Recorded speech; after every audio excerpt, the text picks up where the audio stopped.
le prince maudit.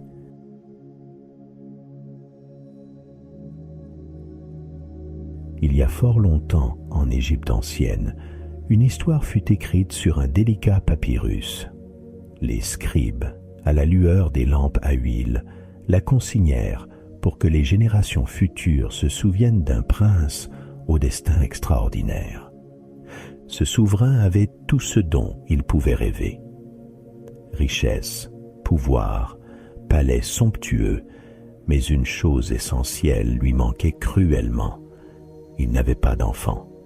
Chaque jour, il implorait avec ferveur les dieux d'Égypte pour qu'ils lui offrent un héritier. Un jour enfin, les dieux entendirent ses prières et la reine tomba enceinte. Le cœur du pharaon fut empli de joie. Lorsque naquit l'enfant, un garçon magnifique, les célébrations furent grandioses dans tout le royaume. Cette même nuit, dans l'immensité céleste, les 7 étoiles de la déesse Hathor scintillèrent d'un éclat inhabituel. À l'aube, elles descendirent sur terre, prenant la forme de 7 vaches sacrées au nom mystérieux.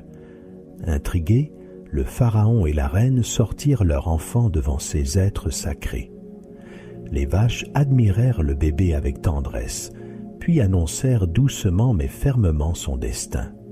Son destin viendra à lui sous la forme d'un chien, d'un serpent ou d'un crocodile. Le cœur des parents fut glacé par l'effroi. Le pharaon posa sa main sur sa poitrine, suppliant les vaches sacrées de modifier cette sombre prédiction, mais les divinités étaient déjà retournées dans le ciel étoilé. Déterminé à protéger son fils, le pharaon ordonna la construction d'un palais de pierre isolé, loin dans les montagnes désertiques. Là, entouré de gardes et de serviteurs, le petit prince grandit en toute sécurité, sans même connaître l'existence des 3 animaux qui menaçaient son destin. Un jour pourtant, le prince devenu curieux trouva le moyen d'atteindre le toit du palais. De là, il découvrit un monde vaste et mystérieux. Il aperçut un homme accompagné d'une créature étrange et élégante. « Quelle est cette magnifique créature ?» demanda-t-il fasciné. « C'est un lévrier, Votre Altesse, » répondit doucement le serviteur à ses côtés. Émerveillé, le prince supplia son père, à travers de nombreux messages, de lui offrir un chien. Le pharaon résista longtemps, craignant le destin annoncé, mais devant le désespoir grandissant de son fils, il finit par céder. Ainsi, un chiot fut apporté au prince, et très vite, le jeune homme et l'animal devinrent inséparables.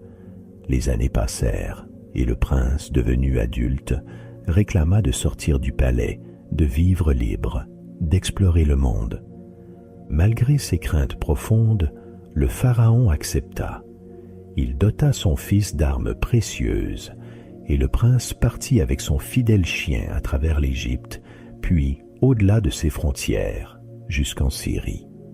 C'est là, dans la cité lointaine de Néharina, que le prince découvrit une étrange coutume. Le duc de cette ville avait une fille magnifique qu'il refusait de marier. Elle était enfermée dans une haute tour, et celui qui réussirait à sauter jusqu'à sa fenêtre pourrait la prendre pour épouse. De nombreux prétendants avaient échoué. Sans révéler son identité, le prince tenta à son tour et, d'un bond prodigieux, réussit à atteindre la princesse. Dès leur rencontre, un amour sincère unit leurs cœurs. Mais lorsque le duc apprit qu'un étranger d'origine modeste avait gagné la main de sa fille, il fut furieux et tenta d'empêcher le mariage. Pourtant, devant l'amour déterminé de sa fille, il finit par céder et accepta leur union. Un soir, confiant pleinement en sa jeune épouse, le prince lui avoua la vérité sur sa véritable identité et la prophétie menaçante qui pesait sur lui. Inquiète, elle se jura intérieurement de le protéger de ce destin funeste. Une nuit, alors que le prince dormait profondément, la princesse entendit un bruit étrange. À la lueur douce de la lune, elle vit un serpent glisser furtivement vers son époux. Courageusement, elle lui tendit une coupe de lait mélangée à une potion. Le serpent but, s'endormit et fut tué par les gardes. Au matin, elle révéla au prince qu'il avait échappé à une première menace. Mais la prophétie n'était pas achevée. Un jour, tandis que le prince chassait, son chien bien-aimé s'arrêta brusquement, le fixa étrangement et murmura dans un grondement sinistre « Je suis ton destin ». Le prince, effrayé, prit la fuite en courant, poursuivi par son lévrier. Pour lui échapper, il plongea dans un lac, ignorant qu'un vieux crocodile y vivait. Celui-ci apparut soudain, disant calmement « Je suis ton destin ». Le crocodile saisit délicatement le prince et l'emmena sur une île secrète au milieu du lac. Là, il lui dit qu'il existait pourtant une manière d'échapper à son destin. Aider le crocodile à vaincre un esprit maléfique qui terrorisait ses eaux. Si le prince y parvenait, le crocodile lui promettait sa liberté. Le jeune homme prit une profonde respiration et répondit au crocodile d'une voix calme et déterminée.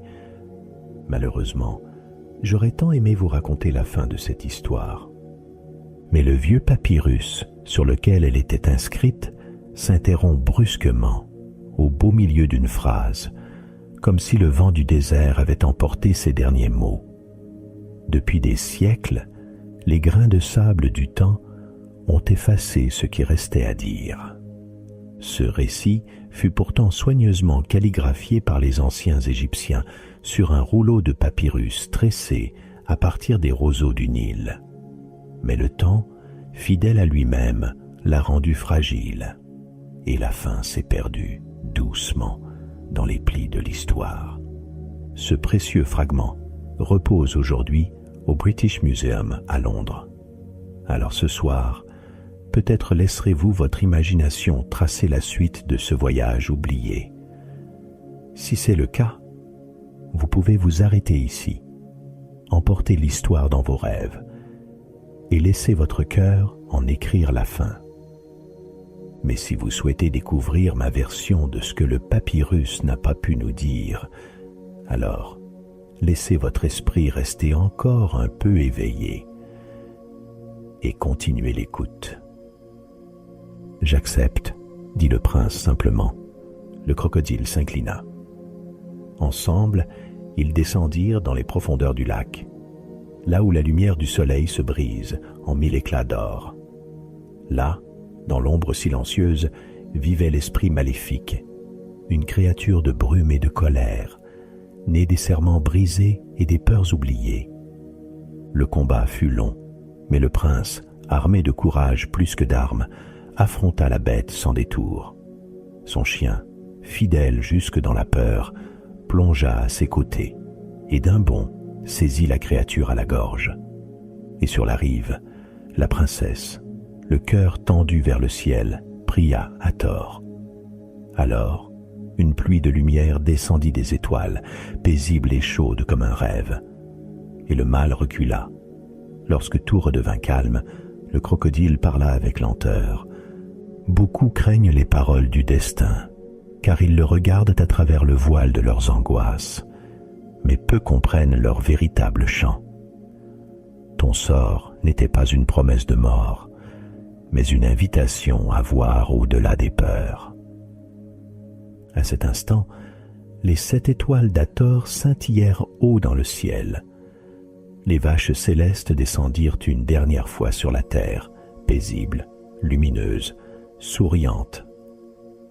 Le destin est un fil, mais le cœur de l'homme est l'aiguille.